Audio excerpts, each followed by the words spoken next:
Selamat datang di acara Charis Devotion. Sebelum saya mulai, saya ingin mengucapkan terima kasih kepada teman-teman yang telah mempersiapkan acara ini. Saya tahu banyak yang kurang tidur dari teman-teman di Charis yang 3 hari ini banyak kegiatan di sekolah. Mungkin tidurnya 3-4 jam seperti saya. Tapi kita tidak lemah dan lesu, kita justru bersemangat karena kita memberitakan kebenaran. Amin. Terima kasih ya teman-teman semuanya. Saya sangat diberkati dengan pelayanan Anda semua. Hari ini saya mau mulai satu pengajaran yang baru, seri yang baru, yang saya ambil berjudul Doktrin Keselamatan, The Doctrine of Salvation. Kenapa saya memilih topik ini? Karena ini topik sesungguhnya di Indonesia sangat jarang diajarkan, dibahas secara lengkap. Nah, ini mungkin dan saya rasa ini benar, ini mungkin merupakan alasan mengapa ada begitu kekacauan di gereja, bukan hanya di Indonesia, di seluruh dunia. Sehingga kadang-kadang kita bingung mengenai apa itu kekristenan. Dan kalau Bapak Ibu pernah lihat salah satu polling yang pernah dilakukan, saya lupa apakah itu oleh Billy Graham, dia punya ministry atau siapa. Di situ dikatakan bahwa mereka pernah melakukan polling. Ini saya mengutip, tidak saya membaca, saya mengutip karena ini pernah dibahas, dibicarakan. Jadi saya mengutip orang, jadi saya nggak tahu keabsahan dari data ini, tapi saya yakin ada benar. Dibilang di dalam setiap gereja yang tipikal itu dari jemaat yang hadir kira-kira 60%-an itu bukan orang Kristen, walaupun mereka mengaku Kristen. Bagi saya itu mengagetkan. Dan saya rasa itu universal, bukan hanya di Amerika. Dan menurut saya ini merupakan salah satu penyebabnya adalah karena tidak pernah diajarkan kepada jemaat, kepada orang-orang secara umum mengenai doktrin keselamatan. Tuhan Yesus tidak menyuruh kita menjadi orang Kristen. Tidak pernah Tuhan Yesus menyuruh kita menjadikan orang lain orang Kristen. Gak pernah. Tuhan Yesus menyuruh kita dimuridkan. Dan memuridkan orang lain. Dengan kita dimuridkan, kita menjadi orang yang orang lihat itu seperti Kristus. Jadi Kristen. Yang terjadi sekarang ini, menurut saya agak sedikit terbalik. Kita menjadi Kristen baru mempelajari kekristenan. Dan kadang-kadang kita gak mempelajarinya. Dan mengaku diri kita Kristen. Belum tentu. Nah, ini topik agak keras. Tapi kebenaran itu kadang-kadang keras. Harus keras. Tetapi disampaikan dalam kasih. Kenapa? Karena kita ingin orang-orang berubah. Diselamatkan, dipulihkan, dan menjadi orang Kristen yang utuh. Nah, jadi oleh karena itu saya meluangkan waktu banyak untuk mempersiapkan ini dan saya berdoa sama Tuhan. Semoga apa yang saya terima dengan benar dari Tuhan, dan apa yang Anda dengar dan terima dengan benar dari saya. Dan saya percaya karena ada Roh Kudus di sini, Dia akan memastikan itu karena Dia akan menuntun kita kepada seluruh kebenaran. Nah, kalau kita nggak mengerti mengenai doktrin keselamatan, bagaimana kita bisa menuntun orang lain untuk menerima keselamatan? Jadi yang sering terjadi selama ini kalau Anda lihat, dan saya sering melihatnya terjadi adalah kita mengojok-ojok orang untuk terima Yesus. Jadi kita menjual Yesus seperti multi level marketing. Dan kalau nggak berhasil, udah suruh baptis aja. Baptis aja, baptis. Mau dibaptis nggak? Ya orang disuruh baptis kalau nggak ngerti apa tujuannya dibaptis. Cuman dengan iming-iming ya mungkin dia mau ikut tapi nggak selamat. Hanya basah kuyup. Dibaptis air maksud saya. Jadi artinya ada hal-hal yang kita perlu lakukan. Di dalam kekristenan kita memahami, belajar. Sehingga kita memahaminya dan benar dan kita melakukannya dengan benar, mengajarkan dengan benar. Sehingga statistik tadi yang apakah itu benar apa tidak dari Billy Graham kita anggap itu tidak benar. Mudah-mudahan kalau itu benar akan berubah. Sehingga yang ada di gereja yang sebenarnya bukan orang Kristen gak 60% tapi 6%. Karena ini merupakan gambaran yang menurut saya sangat Mengerikan. Dan saya nggak bisa, saya ke gereja berjemaat, mendengar firman, mengenaikan puji-pujian, tapi mengabaikan kebenaran ini, kenyataan ini. I cannot do that. Dan saya berharap Anda juga bisa terima ini. Karena this is not a good picture. Ini bukan gambaran yang baik mengenai kekristenan. And we have to change it. Kita harus mengubahnya. Bukan dengan kekuatan, tapi dengan menyampaikan kebenaran. Ya. Nah, doktrin keselamatan itu dimulai dengan pertobatan sejati. Saya akan bahas nanti pertobatan sejati, lahir baru, kehidupan yang baru. Nanti saya akan bahas mengenai predestinasi. Nanti saya akan bahas juga mungkin sekali selamat tetap selamat. Kan itu pertanyaan yang kita sering ditanyakan. Anda tahu nggak jawabannya? Ya memang ada yang melontarkan teori ini, teori itu, Calvinisme, Arminianisme. Saya nggak bicara teori, saya bicara Alkitab. You have to know what the Bible says. Anda harus tahu apa yang Alkitab katakan, bukan apa yang orang katakan. Waktu nanti Anda berhadapan dengan Tuhan Yesus, Anda nggak bisa bilang, oh menurut Calvin begini Tuhan Yesus. What does my word say? Apa yang firmanku katakan? Anda tahu nggak? Nah itu tujuan daripada sekolah ini. Ya, karena kita harus mengkonfrontir kenyataan dengan kebenaran. Jangan takut, ya karena jawabannya ada di Alkitab. Saya berani membahas hal-hal yang sulit untuk dibicarakan seperti sekali selamat tetap selamat. Saya berani membahasnya karena saya kembali kepada Alkitab. Apakah Anda percaya nggak percaya itu bukan urusan saya. Saya yang mengkutipnya aja dari sini. Tapi jangan lari dari kebenaran. Ya, jangan takut. Kalaupun kita salah, Tuhan akan menyatakan salah. Ya. Nah, jadi pertobatan yang sejati ini penting karena ini awalnya. Anda nggak bisa menyelamatkan orang kalau dia nggak mau bertobat. Betul nggak? Karena pertobatan artinya apa? Iya, berubah. Ya orang nggak mau berubah disuruh berubah ya tabrakan kan karena Anda sama dia. Nah, jadi Anda harus memberikan pengertian kenapa dia harus bertobat. Nah, kabar baiknya Tuhan ingin setiap manusia bertobat. Tanpa kecuali. Bagi orang yang belum selamat, Tuhan ingin dia bertobat. 2 Petrus 3 ayat 9. Karena Tuhan tidak ingin siapapun binasa. Dia panjang sabar. Dia ingin semua orang diselamatkan. Tapi dengan bertobat. Coba kita baca ayatnya. 2 Petrus 3 ayat 9. Ini bicara mengenai orang yang belum diselamatkan. Jadi ini berlaku untuk setiap orang yang belum diselamatkan. 2 Petrus 3 ayat 9. Di situ dikatakan Tuhan tidak lalai menepati janjinya sekalipun ada orang yang menganggapnya sebagai kelalaian, tetapi ia sabar terhadap kamu karena ia menghendaki supaya tidak ada orang yang binasa. Kalau ada orang yang binasa di neraka itu bukan kehendak Tuhan. Tuhan tidak pernah mengirim orang ke neraka. Dia yang memilih untuk pergi ke neraka. Ini bu ayatnya. Ia tidak menghendaki supaya jangan ada yang binasa. Melainkan semua orang berbalik dan bertobat. This is the starting point untuk orang yang belum selamat. Tetapi orang yang sudah selamat pun harus bertobat. Tapi beda pertobatannya. Kalau orang yang sudah selamat, pertobatannya ada di Wahyu 3 ayat 19. Barang siapa kukasihi, ia kutegur dan kuhajar, sebab itu relakanlah hatimu dan bertobatlah. Ini bicara mengenai orang percaya. Kata dihajar di sini Bapak Ibu jangan langsung kaget seolah-olah dia menghukum kita dengan sakit penyakit, kebangkrutan, perceraian. Bukan. Kata ini sama dengan kata yang digunakan di kitab Ibrani yang berarti mendidik. Anda mesti ngerti.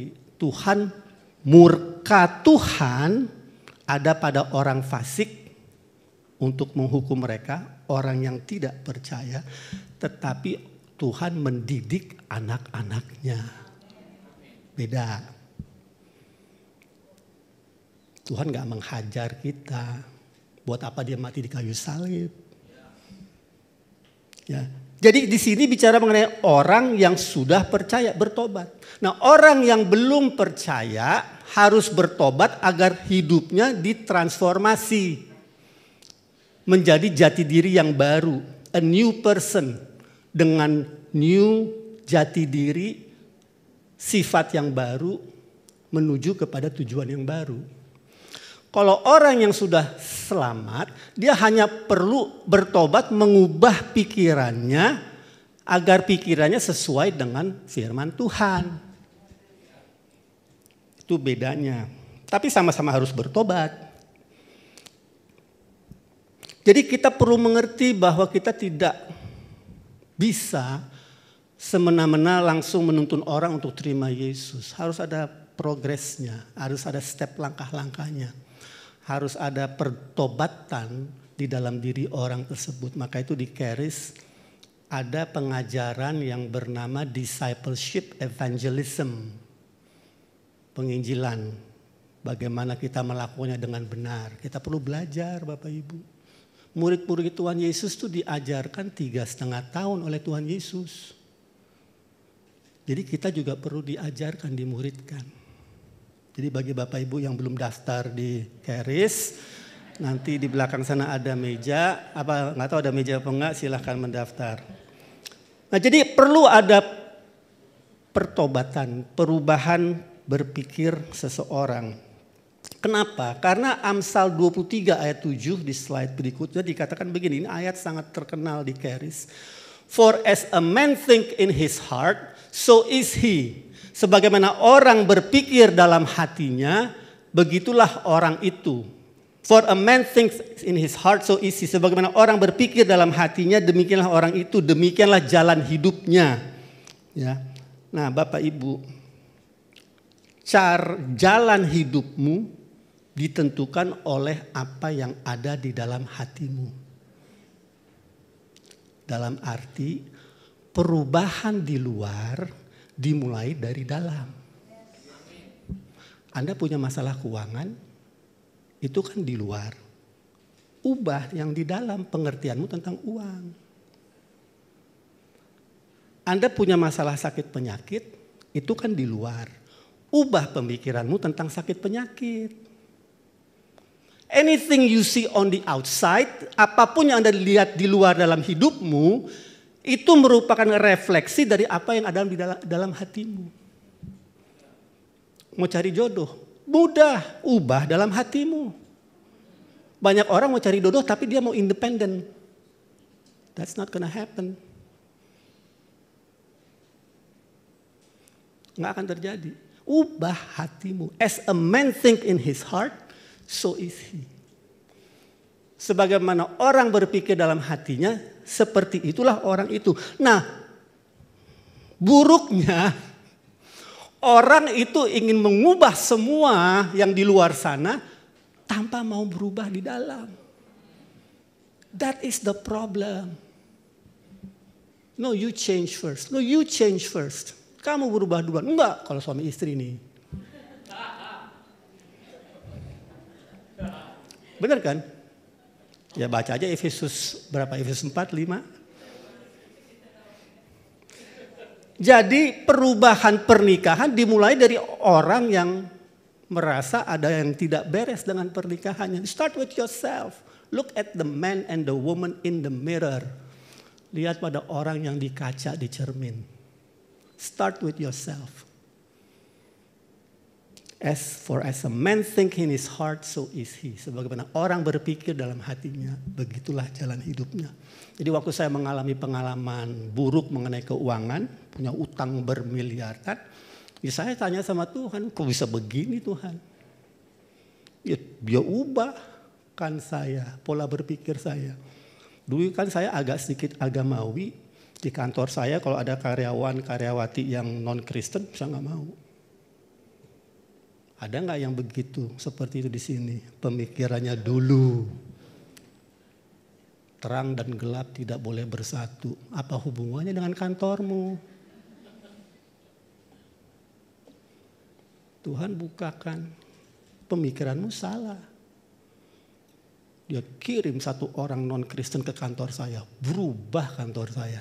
Dari utang bermiliaran rupiah menjadi untung bermiliaran rupiah. As a man think in his heart, so is he. Yang mengubah kantor saya bukan orang Kristen. Non-Kristen. Jadi yang menghambat apa yang terjadi dalam hidupmu, ya dirimu. Mohon maaf. Ini maka itu pengajaran ini agak berat. Tapi nanti kalau Anda mau membuka hati, nanti Anda akan lihat perubahannya. Sebagaimana saya mengalaminya, Anda juga akan mengalaminya.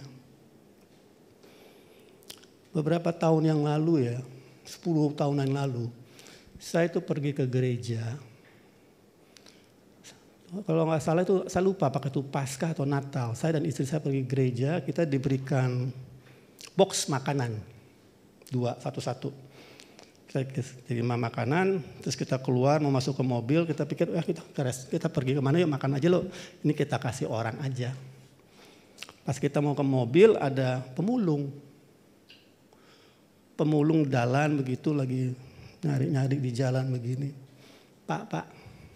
Wah dengan senang hati baru keluar dari gereja mau berbuat baik kan.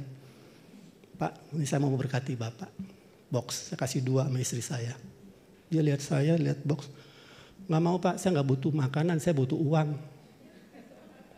Wah, saya ditempeleng. Muka saya ditempeleng. As a man think in his heart, sebagaimana orang berpikir dalam hatinya, seperti itulah orang itu. Jangan heran kalau banyak orang miskin, Anda kasih dia uang 1 miliar, dalam 2 tahun akan tetap miskin. Hatinya nggak berubah. So change the heart. Change the heart. Ubah hatinya. Memang kita nggak bisa mengubah hati orang, hanya dia yang bisa. Tapi Anda kepanjangan tangan, saya adalah kepanjangan tangan dia untuk menyampaikan kebenaran. Engkau akan mengetahui kebenaran dan kebenaran yang engkau ketahui akan memerdekakanmu. Hanya kebenaran yang Anda ketahui. Anda harus beritahu kebenaran itu. Baru kebenaran itu kalau orang itu buka hatinya, dia dimerdekakan dari miskin menjadi kaya, dari sakit menjadi sembuh, dari luka menjadi pulih. You name it, he will do it.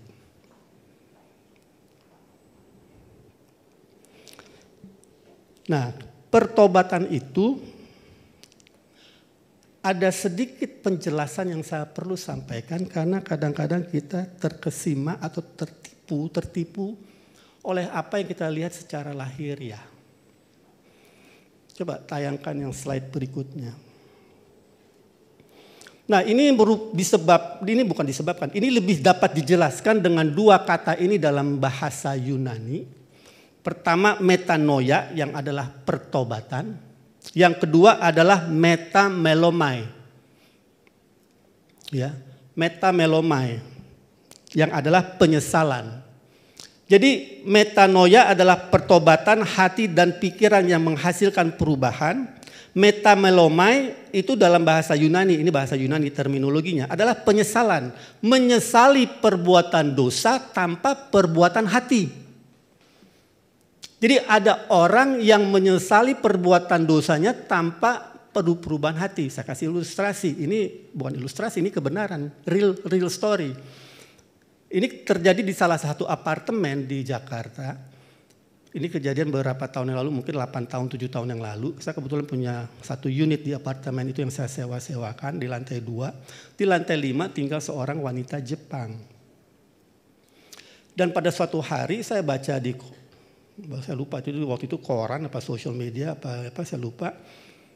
Itu wanita dibunuh oleh satpam daripada apartemen tersebut. Wah, saya mulai khawatir, apartemen gue juga di situ nih, bisa kena pengaruh nih, cuma 3 lantai di atas, ya kan, dibunuh di sana. Terus tapi yang membuat saya lebih tertarik kepada hal ini bukan masalah itunya, saya pengen lihat ini siapa kok satpam berani-beraninya masuk ke dia bantu wanita Jepang ini ke apartemennya, terus kalau nggak salah dia ketinggalan kunci atau apa saya lupa, terus sampai di sana dia dibunuh, nggak diperkosa hanya dibunuh. Akhirnya nggak beberapa lama kemudian ditangkap, mengakui. Terus saya baca story ini orang, kenapa kamu melakukannya? Dia bilang, saya menyesal, saya sedih, saya melakukannya untuk istri dan anak-anak saya. Dia menyesal perbuatannya, tapi nggak ada perubahan hati. Karena perubahan hati itu hanya bisa terjadi kalau Anda berjumpa dengan Tuhan. Nanti saya akan kasih tahu. Sesungguhnya pertobatan itu tidak bisa terjadi di dalam diri manusia. Pertobatan yang sejati. Maka itu ini judulnya kan pertobatan yang sejati nih. Pertobatan yang sejati tidak bisa terjadi dalam hidup manusia tanpa kuasa Tuhan. Saya waktu temukan kebenaran ini, wow. Bahkan untuk bertobat saja manusia butuh Tuhan. Wow, that is amazing. Kaget saya. Jadi metanoia, perubahan hati, metamelonai, perubahan penyesalan atas dosa tanpa ada perubahan hati. Nah, ini kita harus tahu di Alkitab dia membedakan hal ini. Nah, bagaimana ini bisa kita lihat perbedaannya? Perbedaannya adalah begini Bapak Ibu. Kita harus lihat perbedaan antara kekristenan dan apa yang kekristenan ajarkan dan apa yang dunia ajarkan. Ya. Dunia mengajarkan pertobatan adalah perubahan perilaku, modification behavior. Nah, saya mau kasih tahu kepada Bapak Ibu, tidak ada agama di dunia ini yang tidak mengajarkan orang untuk bertobat. Semua agama mengajarkan manusia untuk bertobat. What they mean by repentance, apa yang mereka maksud dengan bertobat di agama-agama dunia adalah perubahan perilaku. Behavior modification. Tadinya aku seorang alkoholik, sekarang aku berhenti minum alkoholik. Aku tadinya penjudi, sekarang aku berhenti main judi. Aku tadinya blank, titik, Anda isi sendiri lah. Intinya behavior modification, perubahan perilaku. Itu yang dunia ajarkan. Tetapi kalau kekristenan, apa yang Yesus ajarkan mengenai pertobatan, bukan behavior modification, bukan perubahan perilaku, perubahan jati diri. It's different. Beda. Tapi perubahan jati diri itu pada akhirnya berujung kepada perubahan perilaku. Maka itu orang-orang Kristen yang tidak mengubah pola pikirnya lewat firman Tuhan, perilakunya nggak berubah-berubah. Maka itu baca Roma 12 ayat 2. Do not be conformed to this world. Janganlah menjadi seperti dunia ini. Berubahlah oleh pembaharuan budimu lewat firman Tuhan. Kalau Anda orang Kristen dan tidak ada buahnya, saya bisa meragukan kekristenanmu. Karena kekristenan itu nggak berhenti sampai Anda bertobat terima Yesus. It's only the beginning. It's not the end. Itu baru awalnya bukan akhirnya. Maka itu terjadi 60% statistik tadi dari Billy Graham. Kalau itu benar.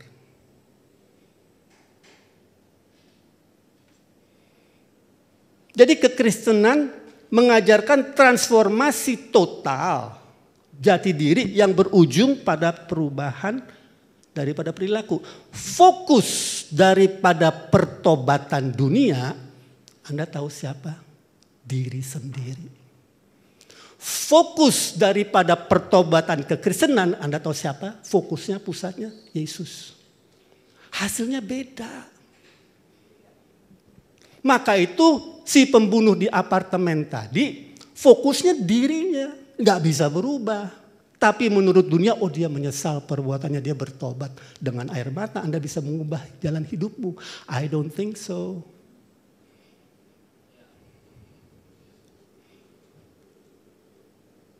Beda fokusnya. Kalau Anda terima Yesus karena fokusnya iming-iming, Anda belum bertobat. Fokusnya harus Yesus. Bukan orang tuamu yang suruh, bukan pacarmu, calonmu yang suruh. It has to be you having an encounter with Jesus. Beda Bapak Ibu. Nah kalau ini diajarkan di gereja kan orang lebih mengerti. Nah Anda bisa mengajarkannya kepada lain. Jadi saya nggak mau ojok-ojok lagi orang terima Yesus, baptis lu, ini. Nggak perlu. Just preach the gospel of Jesus Christ. Beritakan Injil. Nah di dalam Anda menuntun orang bertobat, Anda harus balance. Kasih tahu where he's heading, kasih tahu kemana dia sedang menuju, neraka. Kasih tahu kebaikan Tuhan yang mau menyelamatkan. Roma 2 ayat 4. The goodness of God lead you to repentance. Kebaikan Tuhan yang menuntunmu kepada keselamatan. You have to present both facts. Anda harus menampilkan kedua faktanya. Jangan hanya satu saja. Pincang. Waktu Yesus menyembuhkan orang di Bethesda, disembuhkan, jangan buat dosa lagi. Balance. Waktu dia mengampuni wanita yang berzina, aku ampuni dosamu. Tapi jangan berbuat dosa lagi. Balance.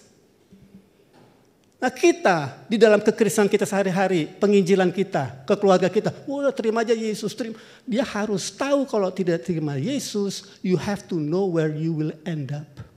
Anda harus tahu Anda akan berakhir di mana. Memang berat. But do it in love. Lakukan itu dalam kasih.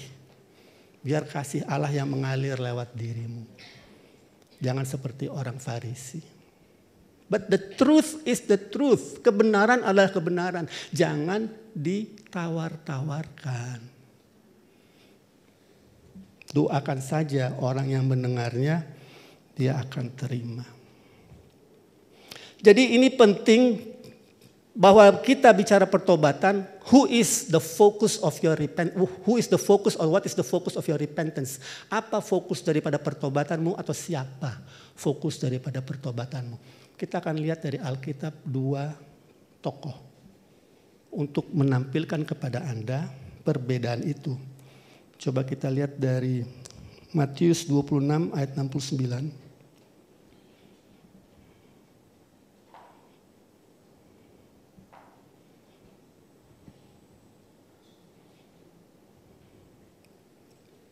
Ini bicara mengenai dua tokoh yang sama-sama menyangkal Yesus, Petrus dan Yudas.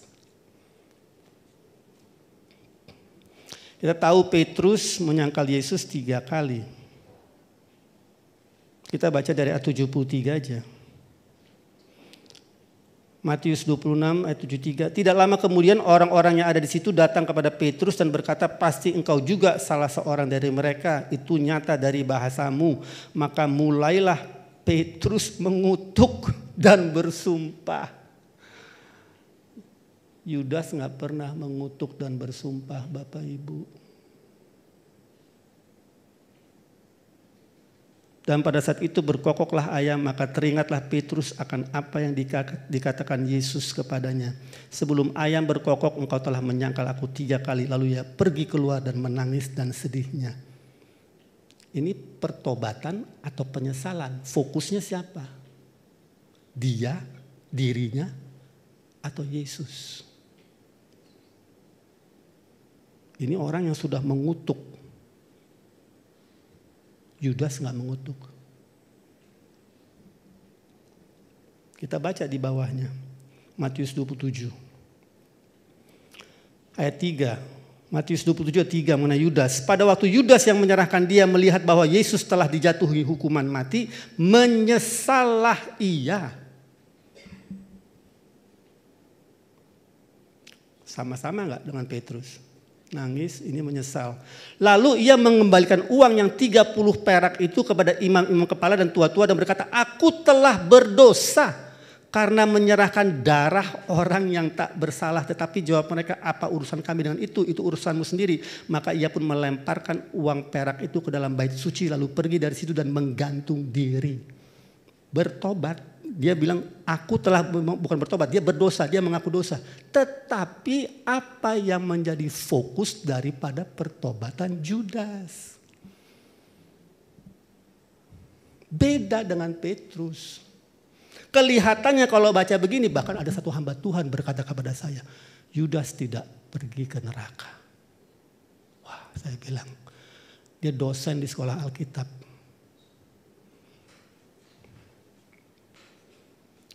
Gak ngerti pertobatan. Who is the focus of your repentance? Siapa pusat perhatianmu dalam Anda bertobat? Dirimu? Atau Yesus?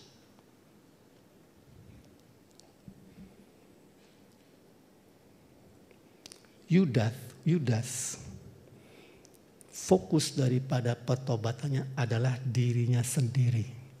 Sama seperti Esau. Sama seperti Kain, sama. Dia merasa dirugikan, sama seperti pembunuh tadi. Sama seperti pencuri, dia mencuri, ditangkap, ditahan di kantor polisi. Lalu dia bilang, aku menyesal perbuatanmu. Dia menyesal perbuatannya karena ditangkap. Kalau nggak ditangkap, dia nggak menyesal, nggak bertobat. Jadi what is the focus of your repentance? Who?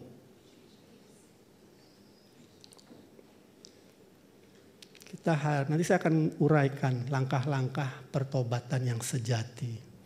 Dan itu ya, Anda walaupun sudah lahir baru, Anda sudah terima baptisan Roh Kudus, Anda sudah melayani, Anda perlu renungkan itu karena di dalam perjalanan hidupmu sebagai hamba Tuhan, sebagai apapun, sebagai orang Kristen yang mewakili Kristus di bumi ini, kadang-kadang kita lupa. Kalau kita melakukan dosa, kita takutnya sama manusia. Apa yang orang itu pikirkan mengenai aku? Padahal dosa itu terhadap dia. We are afraid of people. Jadi people pleasing. That's not repentance. Itu bukan pertobatan. Saya pernah mengalami itu. Oh ya Tuhan, ternyata aku bukan berdosa kepada orang itu. Aku berdosa kepadamu. It's different, beda. Hasilnya beda. Jangan menjadi people pleaser. Be Jesus pleaser. Jadi Petrus kita tahu fokusnya adalah Yesus. Karena begitu Anda baca di kitab Yohanes 21 atau 20-21, begitu dia ajak teman-temannya untuk cari ikan. Yesus muncul di pantai, di tepi danau.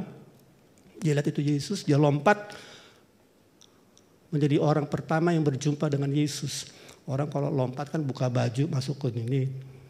Dia lompat, tapi sebelum lompat pakai baju karena dia berjumpa dengan pribadi yang dihormatinya. Lalu Tuhan Yesus melayani Petrus sehingga dia dipulihkan. Yudas nggak mengalami pertobatan sejati. Nah, pertobatan sejati itu seperti apa? Lukas 15 mengajarkan kita. Lukas 15 mengajarkan kita. Coba tolong buka ayatnya. Ini mengenai kalau dalam bahasa Inggrisnya di kisah ini diberi judul The Prodigal Son. Atau dalam bahasa Indonesianya anak yang menghambur-hamburkan harta orang tuanya. Ya, kita baca dari Lukas 15, saya nggak baca semuanya karena waktu. Ayat 13, saya lompat aja ya. Jadi setelah anak ini menerima semua warisan bagian dia pergi menghambur-hamburkan uangnya, dia kelaparan, dia menjadi pengerja di kandang babi. Lalu ayat 17, ya. Anak ini lalu dia menyadari keadaannya. This is the beginning of repentance, awal dari pertobatan. Dia melihat keadaannya itu nggak benar nih. Sakitkah Anda? Lagi nggak punya uangkah Anda? Lagi bokeh, lagi ribut sama istri, suami, anak, lagi ada masalah. Dia melihat keadaannya. Katanya betapa banyaknya orang upahan Bapakku yang berlimpah-limpah makanannya. Tetapi aku di sini mati kelaparan. Aku akan bangkit dan pergi kepada Bapakku dan berkata kepadanya, Bapa, aku telah berdosa terhadap sorga. Number one. Fokus daripada repentance, sorga, Bapa di sorga, Tuhan Yesus. Dan terhadap Bapakku yang di bumi, Bapa jasmaniku. Aku tidak layak lagi disebutkan anak Bapa, jadikanlah aku sebagai salah seorang upahan Bapa. Pertobatan itu menuntun kepada kerendahan hati. Sebenarnya atau kerendahan hati itu membawa kepada pertobatan, either one. Tetapi Anda terus diproses hatimu, salah satu apakah di depan atau di belakang, yang jelas hatimu diubahkan. Ini proses pertobatan yang sejati. Sadarlah bahwa kita telah berbuat dosa kepada Allah dulu. Nah, ini yang membuat saya kaget. Buka Ibrani 12 dari firman Tuhan. Ini yang membuat saya kaget. Ibrani 12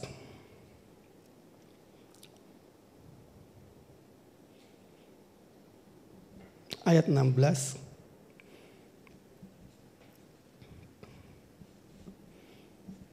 Ayat 17 saja. Ini bicara mengenai Esau yang menjual kesulungannya kepada Yakub. Ayat 17. Sebab kamu tahu bahwa kemudian ketika ia hendak menerima berkat itu, ia ditolak. Esau ditolak Tuhan. Sebab ia tidak beroleh kesempatan untuk memperbaiki kesalahannya sekalipun ia mencarinya dengan mencucurkan air mata. Di sini dikatakan di ayat Inggrisnya, boleh nggak ditayangkan? For he found no place of repentance. Dia tidak menemukan pertobatan, dia tidak menemukan tempat pertobatan. Dia tidak menemukan atau dia tidak bisa bertobat. Artinya dia tidak bisa bertobat karena fokus daripada pertobatannya adalah bukan perubahan hati. Penyesalan kenapa gue jual kesulungan gue kepada Yakub. Karena dia tidak fokus kepada Tuhan untuk pertobatannya. Alasan pertobatannya, Tuhan nggak bisa bekerja di dalam hati dan hidupnya Esau. Bukan Tuhan nggak mau dia bertobat, dia tidak bertobat karena Tuhan. Dia tidak bertobat terhadap Tuhan, artinya dia ya seperti Yudas. Tapi kalau seandainya saya sekarang dengan saya tahu kebenaran ini, suatu saat saya berbuat salah, berbuat dosa karena saya tahu, oh iya ya, saya tuh pertama kali kalau saya berbuat salah, saya berbuat dosa, saya berdosa terhadap Tuhan. Kalau saya sekarang melakukan itu, sadar akui kuasanya akan bekerja di dalam hidup saya untuk mengubah saya. Dan itu yang kita perlu ajarkan kepada orang-orang.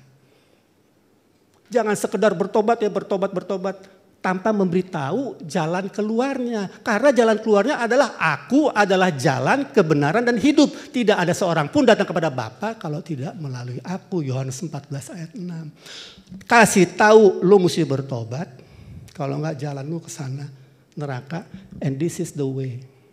Sama lah kalau Bapak Ibu lagi di bioskop tiba-tiba kebakaran, kan harus dikasih tahu jalan keluarnya. Jangan bilang kamu harus keluar. Ya kemana gue harus keluar? Where is the exit? Jesus is the exit. Tetapi Anda harus bertobat karena berbuat dosa, berbuat salah kepada Tuhan. Nanti dia yang menuntunmu kepada exit dengan kuasanya. Kalau enggak Anda hanya berhenti berbuat dosa, hanya behavior modification, perubahan perilaku. Bapak Ibu paham? Jadi ini saya sedang membangun satu fondasi dari pengajaran ini, doktrin keselamatan. Biar Bapak Ibu bisa nangkap, ya. Pertama yang saya ingin Anda ketahui bahwa apapun yang terjadi di luar hidupmu, it starts within yourself. Bukan suamimu, bukan orang tuamu, bukan anakmu, bukan istrimu, bukan gembalamu. It's you. Dan Anda harus bertobat, berubah pikiran, pola pikirmu. cari kebenaran firman Tuhan. Kalau Anda telah berbuat salah, Anda akui, Anda ubah. Tuhan, I need your power to work in me so I can live, I can walk it out supaya aku dapat menjalaninya. By your grace and power, oleh anugerah dan kuasa-Mu, I can get there. Aku bisa sampai tujuan. Ya, jadi saya akan berhenti di sini.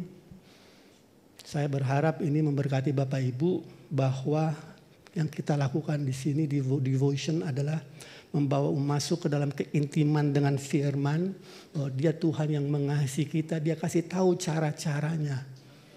Ya, jangan Anda mau melihat perubahan, tapi Anda nggak mau apa yang ada dalam hatimu nggak diubahkan. It starts here. Bapak, kami mengucap syukur untuk kebenaran firman Tuhan. Kami mengucap syukur karena Engkau sangat peduli terhadap kehidupan kami dan Engkau telah membuktikannya di atas salib. There is nothing more that you can and should do. We just want to praise you. Kami hanya ingin mengucapkan syukur, terima kasih kepadamu, mengakuimu dalam setiap laku kami karena Engkau yang meluruskan jalan kami. Aku ucapkan berkat-Mu atas umat-Mu di tempat ini. Biar kuasa-Mu bekerja di dalam setiap hati daripada anak-anak-Mu di tempat ini yang sedang bertobat dari apapun yang menjadi masalah dalam kehidupan mereka. Dan kasih-Mu, kuasa-Mu akan bekerja di dalam kehidupan mereka. Dan Engkau memberikan kepada mereka pengharapan yang baru yang tidak pernah mengecewakan. Thank you Jesus, di dalam nama Yesus Kristus, haleluya, amin. Puji nama Tuhan. Ya, terima kasih Pak Irwan untuk sharing firman-Nya. Saya mengucapkan selamat bertemu kembali dengan Bapak Ibu di Charis Devotion. Terima kasih untuk kehadiran Bapak Ibu dan saya percaya kita semua masing-masing pribadi diberkati oleh firman yang disampaikan oleh Pak Irwan hari ini. Seperti bukan suatu kebiasaan sih, tapi saya pengen bagiin apa yang saya dapat. Satu poin yang saya highlight dari apa yang di-sharingkan Pak Irwan. Ubah, kalau mau berubah mulai dari dirimu. Apa yang membuat dirimu terhambat? Ya dirimu sendiri. Jadi saya teringat tentang diri saya sendiri. Saya diingatkan untuk mulai berubah dari saya sendiri. Mulai dari diri sendiri. Mulai dari hati kita. Baru pertobatan itu, perubahan perilaku itu menyusul. Mulai dari hati kita. Itu yang saya dapat dan saya percaya Bapak Ibu akan terus mengikuti seri-seri berikutnya dari sharing firman seri pertobatan sejati ini. Dan buat Bapak Ibu yang mungkin terlewat untuk setiap sharing firman yang disampaikan di Charis Devotion, Bapak Ibu bisa menonton di YouTube channel Charis, AWM Charis Indonesia. Saat ini kami juga mengucapkan terima kasih untuk seluruh partner yang telah mendukung pelayanan Andrew Wommack Ministry Indonesia dan Charis Bible College Jakarta. Bagi Bapak Ibu yang rindu memberkati pelayanan Charis Devotion, Bapak Ibu bisa mentransfer ke nomor rekening atau QR Code yang tertera di layar. Dan ketika mentransfer mohon memberikan keterangan Charis Devotion. Saya akan bacakan satu ayat bagi kita terambil dari Roma 10 ayat 14. Tetapi bagaimana mereka dapat berseru kepadanya jika mereka tidak percaya kepada Dia? Bagaimana mereka dapat percaya kepada Dia jika mereka tidak mendengar tentang Dia? Bagaimana mereka mendengar tentang Dia jika tidak ada yang memberitakannya? Dan kita yang sudah tahu kebenaran yang sudah memerdekakan kita mau sampaikan kepada banyak orang. Dan alat yang kita punya salah satunya adalah uang. Dan dengan uang kita dapat memperluas kerajaan Allah. Kita dapat memberitakan kepada banyak orang tentang kebenaran-kebenaran yang sudah kita ketahui, yang sudah memerdekakan kita beritakan kepada orang lain dan mereka pun dimerdekakan. Amin. Terima kasih. Charis Devotion telah selesai. Kita akan bertemu di tanggal 11 bulan depan. You want me.